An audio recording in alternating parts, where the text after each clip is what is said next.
Chapter number 6 दैवी चेतना की अवस्थाओं का सारांश, ये चल रहा है, अपना टॉपिक है।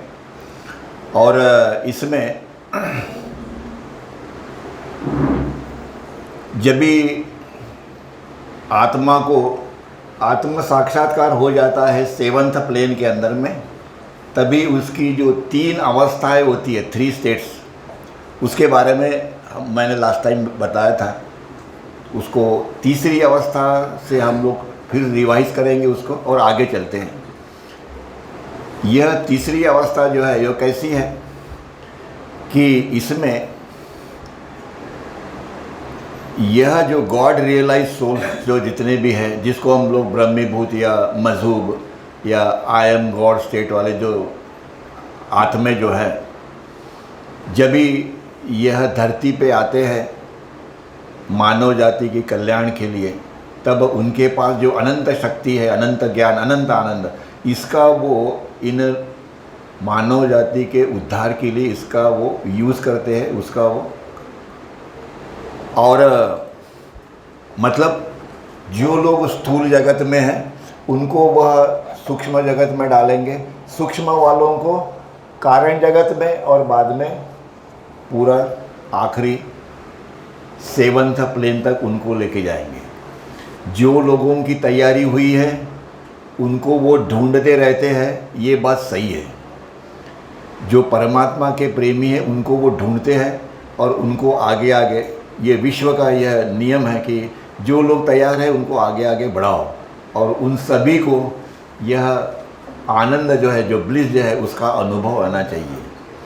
जिन्हें मोक्ष मिलता है वह आत्मा शरीर छोड़ने के बाद सिर्फ परमात्मा के जो अनेक पहलू है उसमें से एक पहलू जो एस्पेक्ट है वो है ब्लिस, उसका ही वो आनंद लेते हैं। बाकी ज्ञान और उनका ये जो है शक्ति, इसका वो उपयोग नहीं कर सकते। पर सद्गुरु जो है, जो फिर से मानव रूप में आते हैं, जो मजहूब या जो ब्रह्मीभूत जो है, जो वो, उनको ये अधिकार है अपने जैसे लोगों को बनाओ। और इसीलिए आत्माओं को आगे बढ़ाने में उनका अपना कार्य अहोरात्र वो चलता है, युगों युगों से वो चल रहा है, आगे भी चलेगा और सब कुछ चलेगा। और इसी प्रकार से ये भी उनमें अथॉरिटी है कि स्थूल जगत का कोई अगर हो पथिक, जो परमात्मा से मिलन और इसकी तीव्र इच्छा रखता है, उसको वो डायरेक्टली यहाँ से लेके यहाँ तक पहुँचा सकते हैं, उसका अनुभव दे सकते हैं साथ। ये उनकी खासियत है, उनका ये है। अब वो किसको मिलेगा नहीं मिलेगा वो तो अपने को मालूम नहीं, पर है ये ज़रूर। और इस प्रकार से यह फिर वो आते हैं, क्योंकि उनको ये क्यों बताना पड़ा कि जब उन्होंने बाबा ने कहा कि ये स्टेटमेंट किया कि चौथे प्लेन के ऊपर में जो पथिक जो है वो उसकी चेतना डिसइंटीग्रेट हो जाती है, मतलब छिन्न भिन्न हो जाती है, और वो दगड़ यूनि में जाती है चेतना। इसके ऊपर में किसी का विश्वास बैठने वाला नहीं है। नेचुरल साइंटिस्ट तो मानेंगे ही नहीं, कोई माने। इसीलिए ये एक्सप्लेनेशन अभी हम लोग देख रहे हैं वो इसी का है कि साइंटिस्ट का उदाहरण दिया अभी, और एक उदाहरण उन्होंने दिया, जैसे मतलब अपन इसको क्या बोलते हैं, सिमिले जिसको बोलते हैं, दृष्टांत जो बताते हैं, उस प्रकार से उन्होंने उसको और खोल जाके वो बताने की कोशिश की कि ये होता है ऐसा, और वो वही बता सकते हैं, बाकी और कौन बताएगा। इसीलिए जितना भी हम लोग पढ़ रहे हैं उसका उद्देश्य जो है वो ये है कि तो जिनको यह स्थूल चेतना जो है, हम सभी को स्थूल चेतना है, पर हमको प्राण शक्ति का हमें अनुभव नहीं है। ना हम उसको यूज़ कर सकते हैं और ना ही हम उसके ऊपर में अपना प्रभुत्व डाल सकते हैं, और ना ही हम उसको किसी के यूज़ के लिए उसको इस्तेमाल कर सकते हैं। उसी प्रकार से ना मन के ऊपर में हमको कंट्रोल है, मन पे हमारा कंट्रोल नहीं है।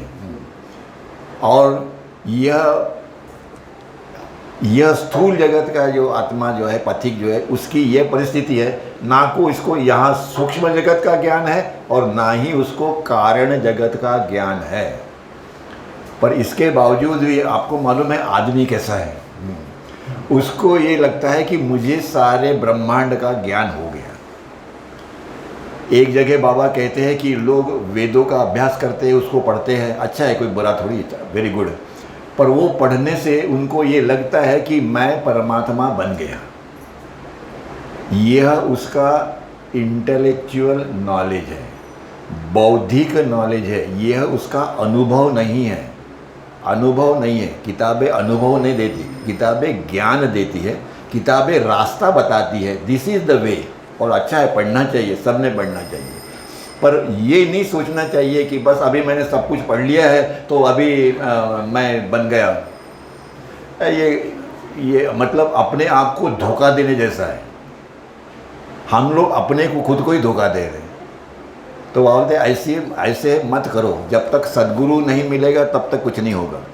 और इसीलिए यहाँ हम स्थूल जगत के लोग, हम लोग ये मन के जो अनेक पहलू हैं उसका उपयोग करते हैं। जैसे हमारे विचार है, हमारी इच्छाएं है, आकांक्षाएं जो है, इमोशंस है, डिज़ायर्स है, थॉट्स है, ये मन जगत का मन का जो कार्य है वह हम लोग इनडायरेक्टली करते हैं, डायरेक्टली नहीं। मन के ऊपर हमारा कंट्रोल नहीं है। उसी प्रकार से सूक्ष्म जगत में जो शक्तियाँ हैं उसके ऊपर हमारा कंट्रोल नहीं है। इस सूक्ष्म जगत में बाबा कहते हैं कि 276 प्रकार के ऐसे गैसेस है कि जिसमें ये सारी शक्ति समाई हुई है। उन गैसेस का अभी तक साइंटिस्ट लोगों को उसका अभी तक ज्ञान नहीं है, उन्होंने शुरुआत नहीं की है। सबसे लोएस्ट जो है पहली भूमिका के यहाँ पर जो है, जो नेसेंट जो अणुशक्ति जो है, जो नेसेंट फॉर्म में है, मतलब एकदम स्टार्टिंग हो गई है जैसे, उसी प्रकार का अनुभव वो साइंटिस्ट लोगों को है, जिसके भरोसे उन्होंने ये एटम बॉम्ब और ये वो सब बनाए हुए हैं। और इस एटम बॉम्ब और ये बनाने के बावजूद भी उसमें कितना डेंजरस है कि उसको तुम कंट्रोल कर सकते हो क्या? नहीं कर सकते। क्यों नहीं कर सकते? क्योंकि आपको इन स्टेट्स के अनुभव नहीं है, ये पावर तुम्हारे कंट्रोल में नहीं है। हम उसका यूज़ ज़रूर करते हैं एटॉमिक एनर्जी का, पर हम उसके मास्टर नहीं हैं। और इसीलिए बहुत सारे एक्सीडेंट और ये सब होते हैं। उसका रीज़न ये है कि जो आत्मा पहली भूमिका पे, दूसरी, तीसरी, चौथी भूमिका पे होता है, वो उसको कंट्रोल कर सकता है, उस पावर को, शक्ति को कंट्रोल कर सकता है। सद्गुरु सारे ब्रह्मांड को कंट्रोल करते हैं, क्योंकि वो उनकी ओरिजिनल सोर्स है, उनकी ओरिजिनल सोर्स वहाँ से आती है। और इसीलिए हम लोग भी अपने विविध अंगों के द्वारा हम इन मन का इनडायरेक्टली यूज़ करते हैं और अपना व्यवहार करते हैं ज़िंदगी के अंदर में।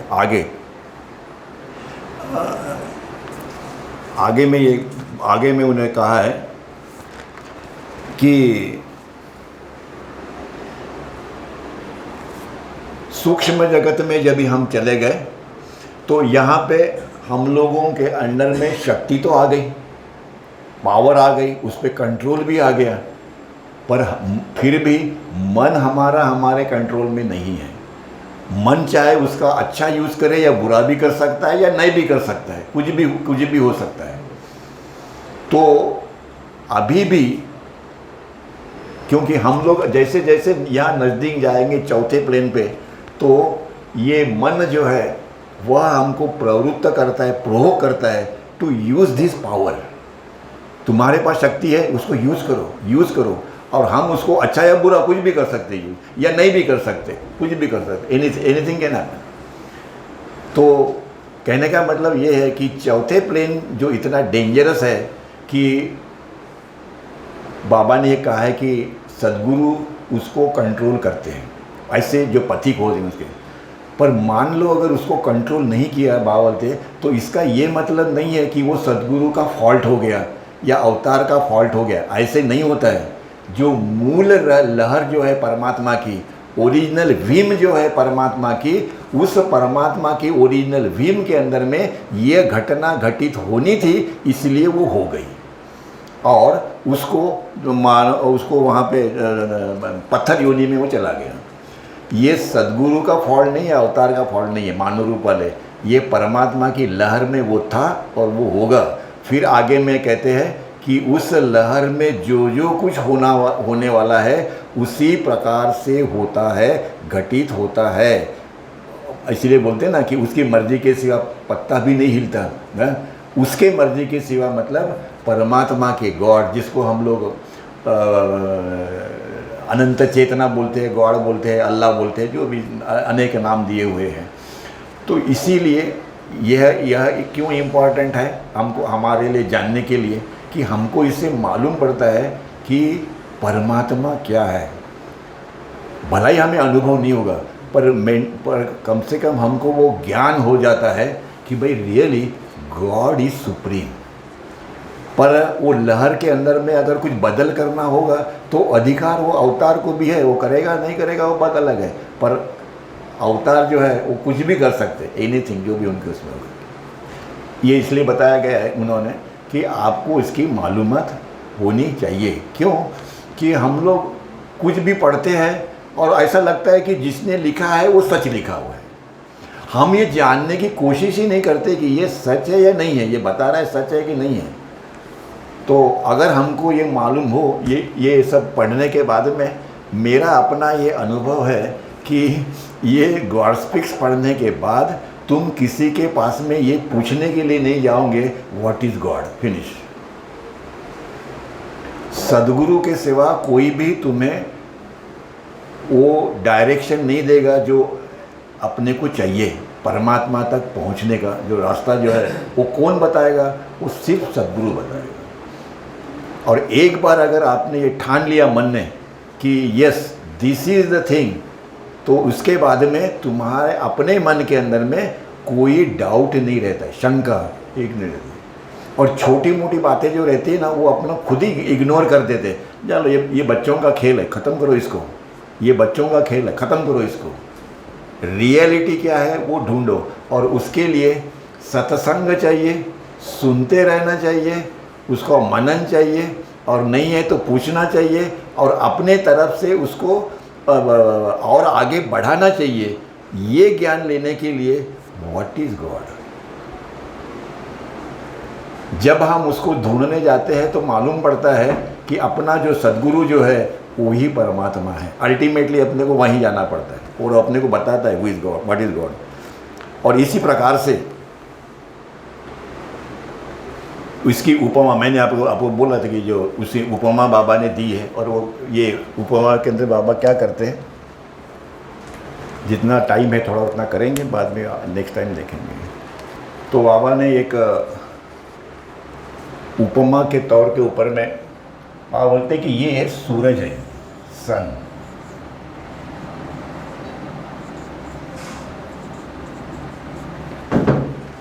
और ये है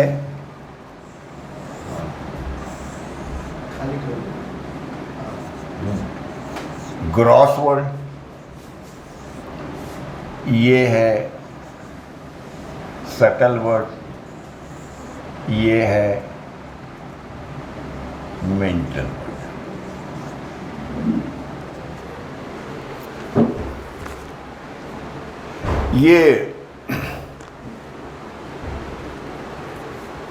ये जो सूरज जो है, ये सोर्स ऑफ एनर्जी जो है, यहाँ पे जितनी भी एनर्जी है इसका सोर्स किधर है, ये सूर्य के पास में है, ये उसका सोर्स है। और ये कारण जगत का जो मन जो है इसका भी सोर्स किधर है, इस सूरज में है। दोनों का सोर्स वो सूरज में है, और इसकी किरणों के द्वारा जो बाहर फैलाया जाता है ये सूर्य से बाद, वो है यह अनंत शक्ति जो सूक्ष्म जगत में है, और दूसरा मन जगत के अंदर में है, ये माइंड, बराबर है। पर सोर्स कौन है? ये सूरज, एंड दैट इज गॉड। सूरज में अपने, पर ये सूरज नहीं है जो हम लोग देखते हैं सूरज, ये वो सूरज नहीं है, वो सूरज है that is ultimately that is God, कि उसके पास से ही वही सोर्स है, वो शक्ति का, मन का, जिसका मटेरियल का होगा, everything is there in this सूरज। इसके द्वारा बाबा ये समझाने की कोशिश कर रहे हैं कि यह चौथी प्लेन वाला जो है कितना डेंजरस है वहाँ पे, वो जो स्थिति जो है उसकी, और उसको कंट्रोल करना सिर्फ सद्गुरु के इसे में है, और हमको वहाँ से छेड़छाड़ नहीं करना है, हमको सीधे आगे बढ़ना है, हमको यहाँ ज़्यादा देर रुकना नहीं है, यहाँ चौथी में से पाँचवीं में जल्दी जल्दी भागो यहाँ से, इसी प्रकार से। तो बाबा ये कहते हैं कि यह जो सूर्य जो है, जो प्राण शक्ति और मन की अपनी किरणें निरंतर वह इस पृथ्वी के ऊपर में फेंकता है। दिस इज अवर अर्थ।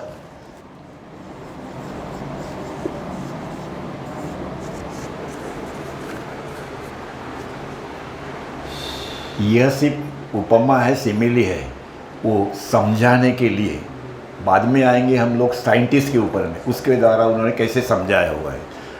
और पृथ्वी पर स्थित जो भी सोल्स है, आत्मे जो है, जिसे स्थूल भूमिका का ही भान है, हम यहाँ पे हमको स्थूल यूनिक का ही भान है, और सूर्य की किरणों से प्राण शक्ति, यह जो सूर्य है उसकी जो किरणें निकलते हैं, उससे जो प्राण शक्ति निकलती है, उसको हम डायरेक्टली नहीं, इनडायरेक्टली हम उसको एब्सॉर्ब करते हैं और उसका यूज़ करते हैं। इनडायरेक्टली, डायरेक्टली नहीं। डायरेक्टली कौन यूज़ कर सकता है? जो दूसरी सूक्ष्म जगत में जो है वो यूज़ कर सकते हैं, वो यूज़ करते हैं। और भान है, और वह सूर्य की किरणों से प्राण शक्ति अचेतनतया ग्रहण करती है, और इस प्राण शक्ति के जो अनेक पहलू है उसमें से एक है एटॉमिक एनर्जी। बाकी अंदर में और बहुत है जिसके बारे में डिटेल नहीं बताया, सिर्फ बाबा ने उसको बोला कि जो गैसेस फॉर्म के अंदर में वो शक्ति है, और बाबा डिटेल नहीं मालूम बताया नहीं। पर पहला जो, और इसका अन्न भुवन में, यहाँ पे अन्न भुवन के अंदर में जो साइंटिस्ट हैं वो क्या करते हैं? वो इस एटॉमिक एनर्जी जो है उसके ऊपर में उसको खोजने के लिए अनेक प्रकार के अपने लैब में प्रयोग करते हैं, अनेक प्रकार के। और उन्होंने वह एटॉमिक एनर्जी है वह ढूंढ के निकाली है, which is not directly but indirectly, और इसीलिए उसके ऊपर उनका कंट्रोल नहीं है, डायरेक्ट कंट्रोल नहीं है, इनडायरेक्ट कंट्रोल है। और वो अणुशक्ति के रूप में वो उसका यूज़ करते हैं। यह आत्मा अचेतन या मन के पहलुओं का उपयोग तो करती है, पर इनडायरेक्टली फिर भी, क्योंकि मन के ऊपर में अपना कंट्रोल नहीं है, मन के ऊपर में भी अपना कंट्रोल नहीं है। और जैसे इच्छा है, वासना है, भाव, थॉट्स है, डिज़ायर्स है, इमोशंस है, इत्यादि इत्यादि, और यह सब सूर्य के किरणों से ग्रहण की जाती है। सूर्यों के किरणों से निकले वाले जितने भी यह शक्ति है या मन जो है, जो सोर्स उसका है, यह सूरज, यह सन जो है, उससे हम लोग वो शक्ति और वो मन हमने ग्रहण किया, और उसका हमने स्थूल जगत के अंदर में हमने उसका उपयोग किया। अवतार मेहर बाबा की जय। अभी हम यहीं रुकते हैं, टाइम हो गया अपना। उसके